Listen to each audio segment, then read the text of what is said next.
Have you been diagnosed with nasal polyps? Contact Prism Clinical Research for more information about our nasal polyp study.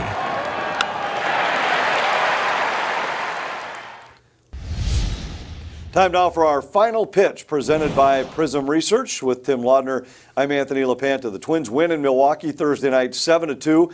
It completes a 4-game home-and-home sweep between these border rivals. Twins won the first 2 at Target Field, went into Milwaukee, won the next 2. The winning streak is now 5, 6 of 7 overall, and they're only a game out of a playoff spot. Yeah, when you take a look at, we were just talking about this ball club out on the West Coast, and the West Coast trip turned out to be an extremely disappointing trip coming back home, and some of the moves that the Twins front office decided to make, well, I think the boys kind of took it to heart a little bit. And Paul Molitor talks about the fact that his team's maybe playing with a little anger.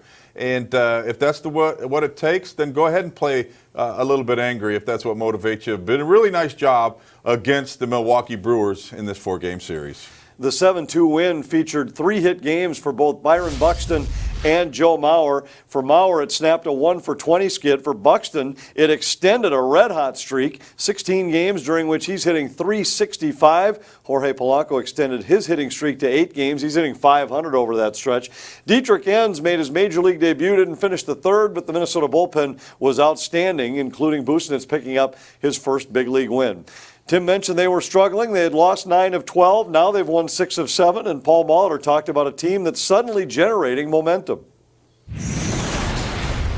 You know, it was a really nice start to the trip. You know, we kind of picked up where we left off as far as a couple games at home and got a lot of really good pitching throughout the series, some timely hitting. And, you know, we were energized, and you could feel it. I think these guys, you know, are enjoying kind of a little bit of an underdog role here, and you know, we've been able to put together a little run like we talked about before the game, and now we go to Detroit, who a team that's been tough on us this year and last year, so we got a chance to hopefully turn that tide around.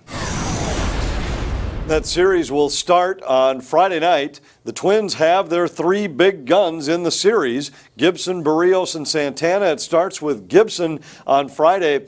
The season numbers still not where he'd like them to be, but remember the last time he faced Detroit, he turned in maybe his best start of the year, 7 1/3 innings at Target Field. Yeah, and he had a not too bad of a start this last time after his recall. So for Kyle Gibson, continue to pitch with confidence. Try and to get out of your own way, for lack of a better analogy there. And when you watch Bartolo Colon pitch and when you watch Ervin Santana pitch, they strike their strike one, they get ahead, they stay ahead, and they continue to attack the zone. Kyle Gibson can take a page out of their book. Anibal Sanchez starting for the Detroit Tigers tomorrow. He had a bit of a rough outing his last time out. He gave up 5 home runs to the Baltimore Orioles. Maybe that plays into the home run that the Minnesota Twins have been hitting as of late. We'll see all 3 games on Fox Sports North starting Friday night, 5:30 for Twins Live. For Tim Laudner, I'm Anthony LaPanta. That's our final pitch presented by Prism Research.